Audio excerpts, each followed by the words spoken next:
ito po, meron pong breaking news. Nag-trending po itong si Attorney Baligod, itong mga attorney ng Brave 18, okay? Sa kanyang post sa Facebook, okay? Na meron siyang ipinost na isang text message, okay? Hindi po ito, gawa-gawa lang kasi po, pinicturan po ang isang cellphone na may message.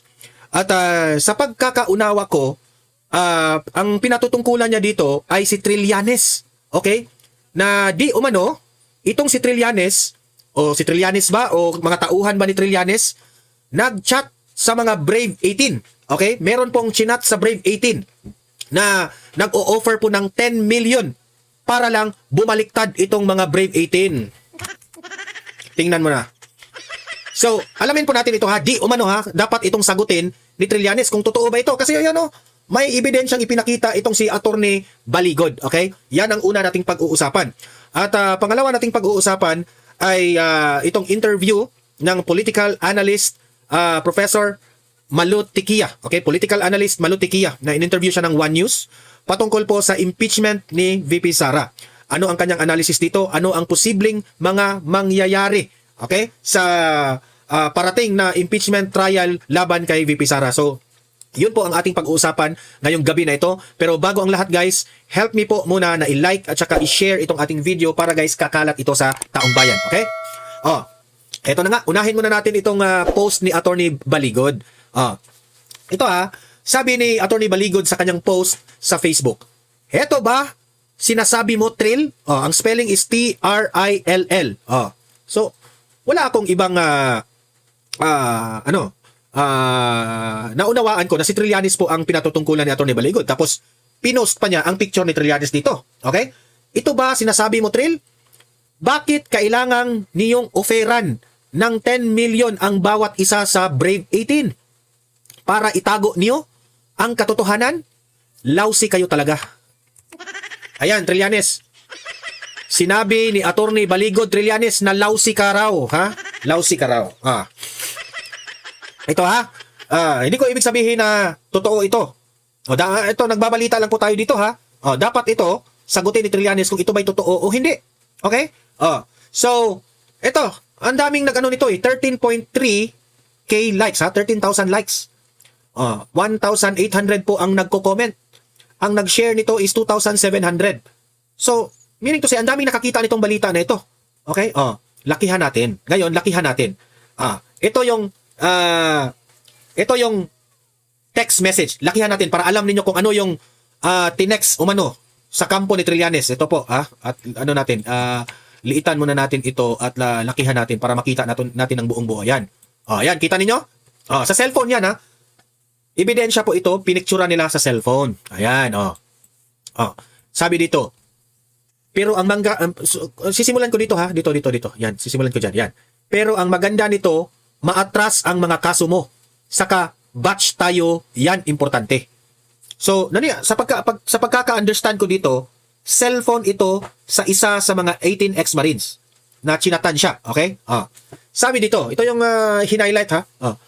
Pag ma-okay ka, ganito, magkaroon ka ng 5 million, iatras ang kaso. Then mawala ka na sa media. Parang Guteza na wala na. Meaning to say, ganun ba ang ginawa ni Guteza? Ang ibig sabihin, si Guteza, kaya nawala si Guteza, tumahimik si Guteza kasi binayaran si Guteza. Yan ba ang ibig sabihin? Kasi, in-example niya si Guteza na biglang nawala si Guteza. Ang hindi natin alam kung buhay pa ba si Guteza. Or binayaran ba si Guteza? Dalawa lang yan, ha? 5 million kabuk. Sino kayang kabuk? 5 million kabuk. Book ba ang pangalan nito? Meron akong 5 million, tulungan tayo. Book. Book yung parang sino kaya sa book na merong screen name na book o parang nickname na book? Magkaroon ka at magkaroon din ako. Ayan. So 5 million and 5 million, 10 million lahat. Okay? Ulitin ko ha. Pag ma-okay ka, ganito magkaroon ka ng 5 million, iatras ang kaso. Then mawala ka na sa media, parang Guteza na wala na. 5 million ka, Bok. Meron ako 5 million, tulungan tayo, Bok. Magkaroon ka at magkaroon din ako. Tingnan mo yan. Ganyan sila kung totoo man ito, ganyan kayaman sila. 5 million. Actually, ang 5 million, Barya lang yan. Yung 5 million sa kanila, barya lang yan. Sa sobrang daming ninakaw nila sa flood control, di ba? Billion. 5 billion is nothing. At ang importante sa lahat, mawala ang kaso mo. Din manahimik na langbok. So, inopera nila. So, kung totoo man ito, talagang takot na takot sila dito sa Brave 18. Kasi inopera nila ang Brave 18 eh. Kung kakasaka, unahan na natin. Ibig sabihin, kung papayag ka, unahan na nila. Okay? Kasi ang dami nila, 18 sila, di ba? Pag sure ka na, saka ko na ilatag sa kanila. Di ba? So talagang dinidiskartihan nila yung Brave 18. I-sure muna natin na makuha natin ang pera sa atin, Bok. Talagang pinapapa-assure yung Brave 18 na totoo ito. Babayaran sila ng 10 million para lang bumaliktad sila. Pag tumalon ka, manahimik na, then wala na parang bula. Talagang kino-convince nila. Dito sa text message na ito, kino-convince nila. Okay?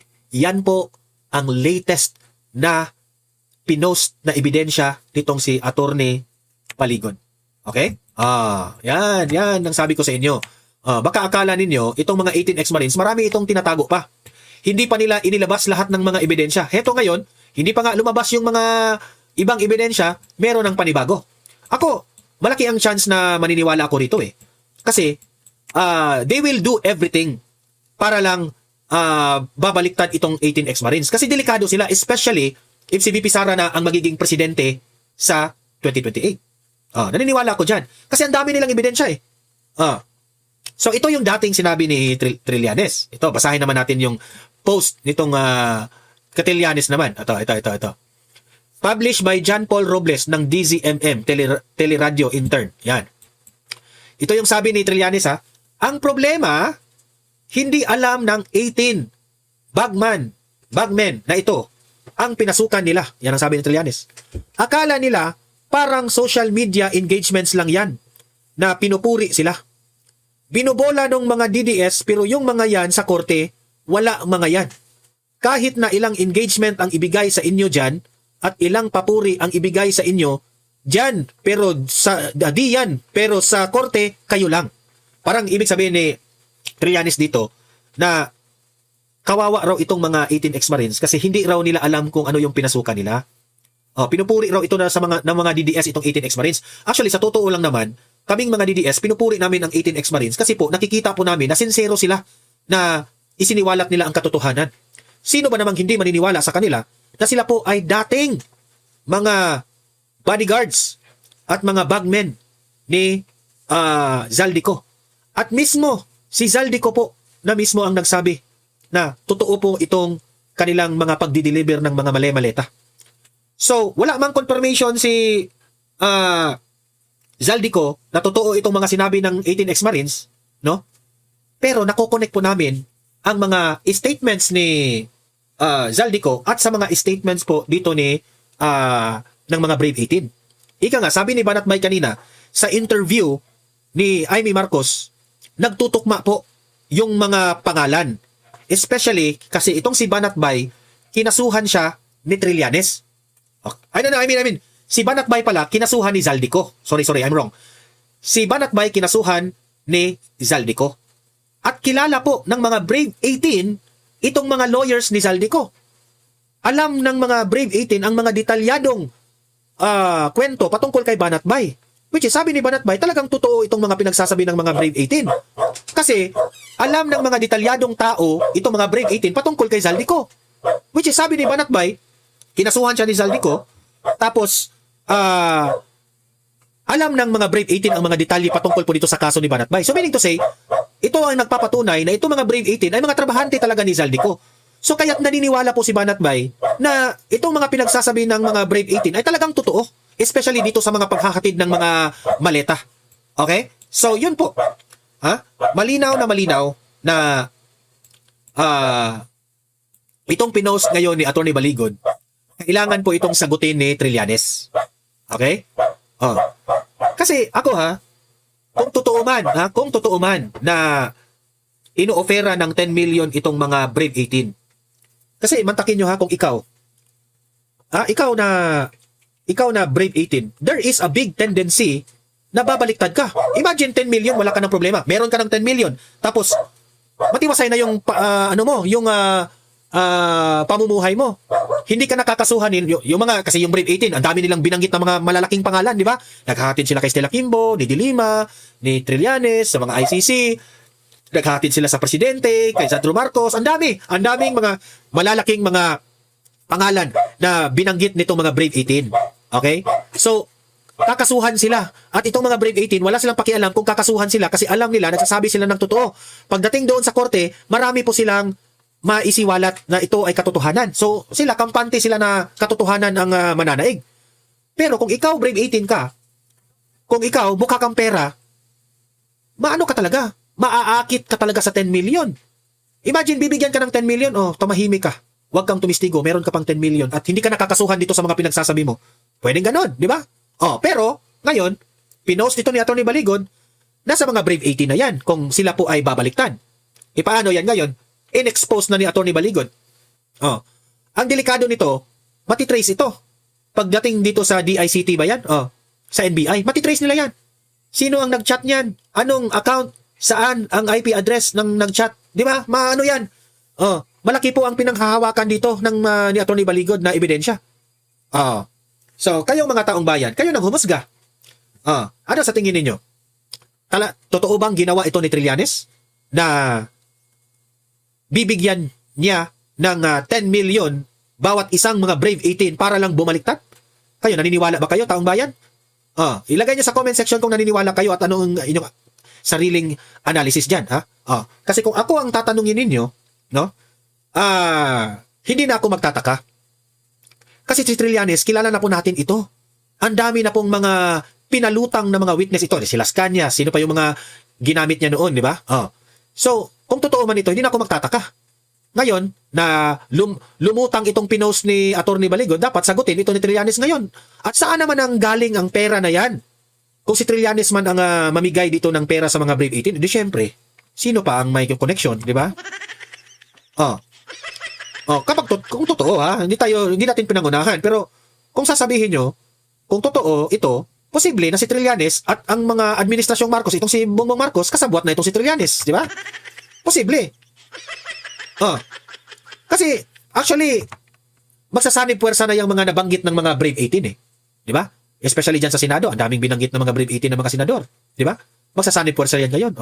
At babayaran na lang natin itong mga 18 ex-marines na ito para tumahimik na sila. Pwedeng ganun 5 million, 10 million, wala lang sa kanila yan. Sa sobrang daming ninakaw na pera, billion, wala sa kalingkingan nila yan na 10 million na yan. Di ba? Yan, ngayon. Trending na trending ito ngayon. Di ba? Grabe. Ako po na-shock dito sa ating mga nabalita.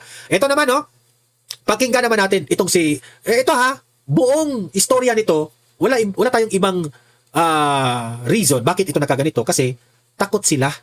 Dapat nilang bayaran ang 18 ex-marines para bumaliktad. Kasi pagdating ng 2028 na si VPSara na ang maging presidente, itong mga 18 ex-marines na ito, babalik ito. At sa administrasyong Sara Duterte, dito na magkaalaman dahil bigyan na ng pansin itong mga Brave 18 na ito.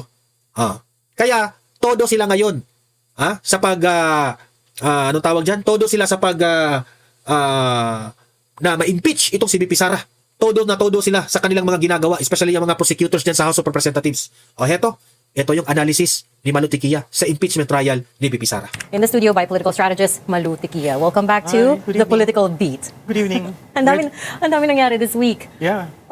Specifically on the pre-trial. We see it's closed off to the media, right? So we didn't get first-hand access to it, but we did speak to many people, both sides, defense, prosecution. And that's where doon natin nalaman yung mga the demands of each side, the list of witnesses, and so on and so forth. First of all, what did you make of all of it?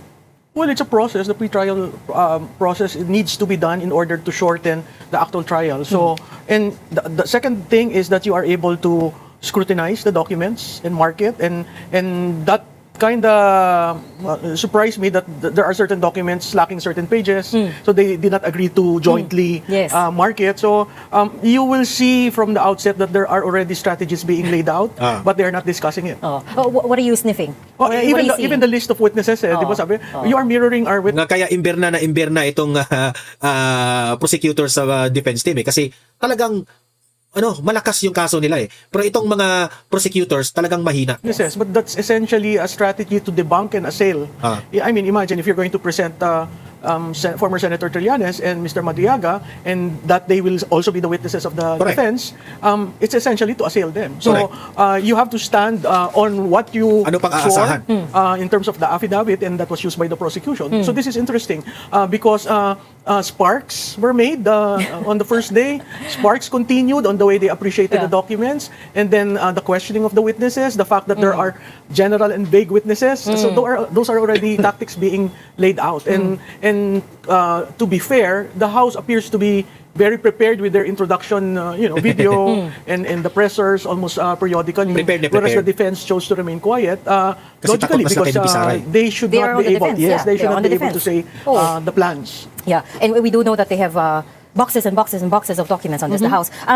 As I was saying, we spoke to Attorney Lorna Kapunan this afternoon. She is, of course, one of the private prosecutors on the defense side. Ang sabi niya, the prosecution side is probably calling around 57 witnesses, whilst the defense is calling about 29 witnesses. The funny thing she said there is that out of the 29 that the defense is likely calling, 25 are common with the prosecution. And she says it's weird kasi pwede naman i-cross-examine ang witness ng prosecution. Bakit kailangan ilagay din yung name sa... Well, that's a tactic. And I mean, Attorney Papalag Kapunan sila? should not be surprised. She's a trial lawyer. So if you bring in a witness who can be assailed, then the whole thing drops, right? The whole case, kind of go haywire, and that is not probably to the interest of the prosecution. Correct. So the idea there is to assail Yes. the witnesses. Assail the witness, assail their attack their affidavit. credibility. Oh, Yeah. Siyempre. And if that works, then the whole case. Remember, I think there's a question on the confidential fund. Piatos, they're saying they have a witness named Piatos. Good luck, because that's a nom de guerre. And when you use that, you'll probably cross the line on confidential fund and aliases. They have that Sal-in from Vice Mayor. They debated that from Vice Mayor to the Vice President. Vice Mayor and Mayor are not impeachable offices. So Correct. technically, you're just talking of 3 years, not 19 or 20 years. Sinama That's pa point yun. 2. Point 3 is on the conditional threat. Conditional threat is something that is hard to prove unless correct. they bring in that person who they claim was commissioned by the Vice President to do. Maybe they Yes, found so, him or her. I don't know. I don't know. You Pero know, yung Sal-in, they have it all the way, yes, That's a up to 20 years. conditional But threat. the ones when she was already Vice President apply. yeah, just the 3 years. So why are you using the time during when she was Vice Mayor Correct. to Mayor? I guess just to show a pattern there. What right? pattern? Of Those are not increasing- impeachable offices. Correct. Pero malayo kasi sa Sal-in as we saw during the Malayo House sa sweldo Justice kasi ang Committee. sweldo ng Vice Mayor at ang sweldo ng Vice President talagang magkaiba. So doon pa lang, malayo na. So yung claim mo ng Vice Mayor pa lang illegal wealth, etc., etc., will also go to the flush because those are not impeachable years. Yung So, anchor na yan, basic. dilawan So, yan eh. makikita mo, pahina ng pahina yung Ito yung kaso ng nag-insulto House kay, of Representatives. And then now, they're introducing new evidence which was not Yeah. alleged during the substance and form Sinama na yung period. sheriff. So, But that was always their argument that they have more evidence. Of course, some of it you will save for the trial but proper. it is not in the affidavit. But it is enough. Kasi yung sa Justice Committee hearing, you were not itong angkor looking nito, for proof dilawan. beyond reasonable doubt. It was a much Pinagpilitan lower pa yun. Yeah, threshold, but that is right? not the role of the House of Representatives. Yeah. That's the role of the trial court. Correct. So, You wrote a column arguing that this is sorry, I Wala kang will shift to the mapapala Senate kay because it's related. Mantequilla. You wrote that the Senate, what's Pahiya ka. happening there is a succession war designed to find a more pliable candidate Yes. for 2028. yes. Talk us through that. Why do you think so? Because if you are able to convict the Vice President, then the incumbent President, can choose from the House of Representatives or the Senate who will be the Vice President. So, of course, Senate President Gatchalian is very much interested to that. Correct. There are certain representatives Nangangarap in the House who are na interested. magpresidente. And that alone, the succession, defines 2028. If I am taken and confirmed by both chambers to be the Vice President succeeding Vice President Sara Duterte, then I am more competitive as a successor. Wow. The problem with our presidential system is that every president has to take care of the succession. Unfortunately, some do not want to get involved with the successor leader, because they will be staking, and if you do not have an endorsement power, your candidate, whoever you will anoint, will suffer. I.e., Gloria Arroyo and Gibo Chodoro. So those things have to come into play, and every president must now reckon with who will be my successor. Let me be blunt and connect the dots here. You're saying this is BBM's way of anointing his successor? Yes, by getting whoever he will anoint as Vice President Correct. in replacement to Sara Duterte, Siyempre si Winnie and getting Chalyan. both chambers to confirm. Two things. The President can nominate from any of the House or Senate, but both chambers will have to confirm. Of course, of course. But that's Alangan naman si many Martin steps ahead. Romualdez. First, we have to get through an impeachment trial. And let's not forget, mataas ang threshold to convict. Yes, I but- know there's a lot of debate right now on what the number There's is. that school of thought that, it can be a carrot for anyone who is interested to go national. Is it? A Yes. carrot? Because they're talking of conviction already. Correct. When in fact, it's very hard to get that exactly, conviction. Whether it's 16 or 15, It's 16. It's still may school of thought din na 15. Oh, naku, wala yung mga 16. Nasa Constitution 16. Sorry, Malu, but, Oo. but yung people who are in the 15 or 14 camp include former justices, like kunyari, Oh, yeah, but former Davide senior and associate justice. Ascuna are for 16. So Oh. it's Paano Former divided. Saj Antonio Carpio says it's not hard and fast. Former SP Frank Trilon says I'll go with Chief Justice Davide and Ascuna. Yung term ni former SP Trilon is Si Davide na si the two Ascuna ang nagsabing are 16. beyond the Senate's coercive jurisdiction, meaning the Senate can't compel them to No, they were not participate. suspended by the Senate. They were No, not I know, disciplined by the yes, Senate. but one is under the jurisdiction of the law. They find Remember yan. ways for that person to vote. They were Remember. not disciplined. So that's another area Senator that they will. Jinggoy is being Yeah, he's in jail, disciplined. but they were not. Yeah. He was not disciplined by the Senate. His privileges were not Correct. suspended. The He was law- the one who said, "You can take my salary, you can do Yeah. whatever." But But does the law not supersede internal Senate parliamentary rules? No, Because a member has to be disciplined. No, but the point is he's in jail. Yeah. And he is beyond. He is stripped of his Member pa rin legislative siya. He's not responsibility. beyond. So how can the Senate compel him to attend? talk to the Sandigan Bayan and allow him for law to vote. Correct. There are so many ways to do that. That is, the former Senator De Lima tried that. The Muntinlupa RTC denied it. Oh, but because still you can try it. It doesn't mean it's the decision will be carried. There's several wild cards actually on play, and we cannot really Si Jinggoy, member pa rin sa finally say Senate. this one is the hard rule. But these are all live cards that we need to consider when you go to the threshold. And I think that would be one of the decision points of the impeachment court to lay a clear definition on the threshold. you don't agree that each tribunal gets to decide their own rules. And Yeah. the Constitution says, Constitution is clear. yes, the Constitution is clear. 2/3 of all Oh, I'm members. talking about something else, but 2/3 of all members. But the word all is not the thing Pinagpipilitan that's talaga in niya. contention here. I think everybody agrees all is all. But I guess the crux is which members are considered able to participate at a given point in time is the other legal argument. You can behind go it. back to the Constitution. debates of the Constitutional Commission. It was very clear. 2/3 of all. It didn't say 2/3 of those who are So mali sila present. Saj Carpio. Well, and I'll Drilon. take, as I said, I'll take Davide and Ascuna. By the way, si Justice Ascuna, we spoke to him a few weeks ago as well. He said at that time, this was shortly after Wala siyang lusot. Senator Bato was, the warrant came out and that fateful day in the Senate happened. Sabi ni Justice Ascuna, because the Supreme Court denied the TRO petition, the authorities are legally allowed to arrest Bato. Do you agree with that as well? No, because I would rather wait for the full decision of the Supreme Court on that issue. They just ruled on the TRO. Yeah, They not the merits they of the didn't case rule yet. on the issues. But Yeah. his reading was because the TRO itself was rejected, then authorities are free to arrest him. If they can locate him. Do you know where he is? No, I don't. Mahirap Baka- yan, ah. baka Baka ma-quote mamaya yung mga NBI, nako. Baka ma-quote ka doon. Oh, no. I don't know where he is. The issue, well, we could keep going back and forth with the magic number of 16, but ultimately, I guess, because it's sui generis, Impeachment the is. Senate has to decide amongst themselves, Yes, diba? yes, I mean, yes. Even the presiding officer, I think, is still up in the air. We Because hear, there's, yeah. there's the Escudero and there's the Senate President insisting. what do you think of Senate? I would go with Senator Escudero. Because Because he's a lawyer. What is very, very important in the impeachment, as we've seen in previews, the presiding officer has to rule on the spot. He has to break the impasse. He has to call your out of order. He has to say, in so many years ago, this is the decision, blah, blah, blah. That is jurisprudence. Unfortunately, Senator Win does not have that depth in terms of jurisprudence and law. He might be very good in numbers, very good in, The a budget. policy wonk. But when it comes to impeachment, you really need a lawyer there. some people say that he's not the right person to preside because Senator Cheese, because of forthwith, the issue over Yeah, forthwith. but the forthwith was settled by the Supreme Oo. Court. Let's move on. you think he's the best person? Yeah. Unfortunately, he had some problems with, but Grabe si when Malo. it comes Explain. to Straight really to the point. presiding and calling it as it is, I think I'd have a good night's sleep with Senator Escudero there. Can we have a real conversation about what's at stake here for him? That day that he just turned up to plenary and became the swing vote. What do you think? Because the now majority also say that was a surprise for them. They didn't know he was going to turn up. I was also surprised by that. Do you think there was horse trading that Yes. happened here behind the scenes? Yes. And what's on the table, on the line for him? Cases will not be filed. Things will not be opened. Insertions will not be looked at. That's the reality of politics. The carrot and stick is very, very definitive when it comes to what is happening in the Senate and also in the House when they were able to get bigger than 1/3 legislators signing the impeachment. So the carrot and stick 257. Yes, that's bigger than the first. Can Diba? you carrot and stick 257 legislators? Yeah, you can do That's a carrot lot. through incentives and stick to cases. Parang naman that's ultra the superpower already. No, that's how they are. With the so you're saying that they might drop the cases against him. I think they already dropped 3. I mean, he even announced. That's why I was saying, why announce it? 3 out of 5 were... Yung na-drop was the one on campaign Yes. finance, campaign donation, but later on, George Garcia, the COMELEC chair, said, oh, we're looking at it again. Oh, so... And even yung kay Joel Villanueva, most people would say, oh, wala na yan. Then all of a sudden, the ombudsman was saying, no, we're going to see through it. Correct. So I don't know if that was a right move by the two. Certainly, Nasaan na they kaya got yun? burned.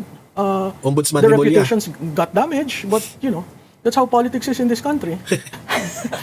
How do you think it's possible at all for them to drop such big cases? I mean, Yes. remember the case with Ombudsman ang may Sen. Joel hawak? is one of the first ones that they And he was one of the put first who together said, as as a early case. as 20, I think something, delivered a privilege speech in the Senate and was saying, I was the first who called. Now you're suing me? So, But he wasn't the first who shone a light on the flood control issues in Bulacan. he was. It was Senator Ping. No, he was. Ping was 2020, today, 2026, I think 2024, he was already, Senator Villanueva was already talking about it. I will check that. I want to continue this conversation. Unfortunately, I'm being told to wrap up. Let's continue our discussion on foreign information manipulation and interference. We are joined by Dominic Ligot, founder of Zeralytics, and again, political strategist Malu Tikia. And we brought you back in kasi now I want to talk about information warfare. Kasi we're moving rapidly towards a very consequential election, national election. I know 2 years away pa, pero even now, ang ingay na. It's almost very predictable that the noise will escalate around elections or around highly politicized events like impeachments, which is also probably around the election. So on the FEMI angle naman, that's where I would say it becomes easier to identify if there's some state-sponsored activity for or against a particular politician. Kasi mas obvious na eh. And that's why we Baka felt this was naman the... partisan lang. Well, partisanship Or supporters lang is, talaga. is part of the equation. I mean, it's in the same manner, you have local businessmen sponsoring their local congressmen. So ayan, no, you're talking another topic, but pag-usapan natin yung mag-comment tayo doon sa sinabing Attorney Malu, no? Ani Professor Malu Tikia, no? Na ang sinabi doon sa konstitusyon, members of all the Senate, okay?